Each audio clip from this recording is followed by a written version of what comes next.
الوليده بغيت نتزوج وبغيت شي مراه اللي توقف معايا على الزمان، ماشي الزمان وهي اللي واقفين عليا. امي فاطمه شافت فيا وابتسمات وقالت لي يا ولدي الا بغيتي المراه اللي توقف معاك على الزمان اختارها ما بين الحسيمه وبركان، وعلى ولادك دير الامان. هزيت طوموبيلتي وقصت مدينه الحسيمه. اول ما وصلت لقيتها مدينه زوينه بزاف، والناس في الشارع محتفظين على التقاليد، العيالات مازال كيلبسوا الحايك. وعلى سبب الحايك هذا جاني اليوم واحد الميساج او واحد التعليق لواحد جزائريه قالت لي بلي هاد الحايك جزائري. بصراحه ضحكت وعرفتها جايه من تيك توك ومأثره بهذاك الشيء، وجاوبتها بلي الحايك كانوا كيلبسوه كلشي، يعني توانسه ومغاربه وجزائريين، حتى في مصر لوقتنا هذا راه كيلبسوه شي عيالات. بغيت نقول انايا اللي هي داخله لي في هاد المواضيع.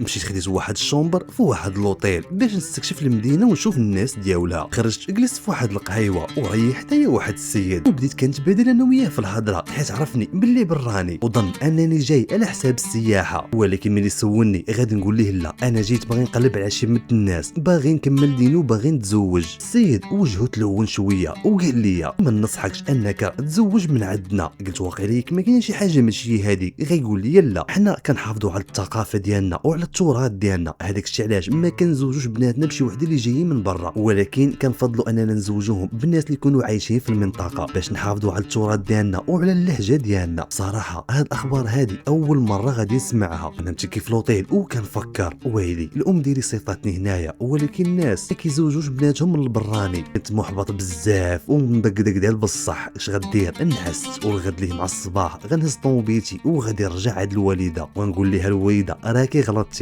الناس تما ما كيعطيوش بناتهم من البراني. وغتقول لها ولدي علاش انت يا براني ياك انت مغربي وحتى هما مغاربه؟ منين جاتك هاد الاخبار؟ قلت ليها واحد السيد راه معاه في القهوه وقال لي هاد الشيء. قالت لي الوليده يلا هاد المره انا اللي غادا نمشي معاك. وفريمون هزيتها معايا في الطوموبيل وديتها معايا. وصلنا مع الوقيته ديال العصر، وقفنا قدام واحد المسجد ودخلنا نصليو.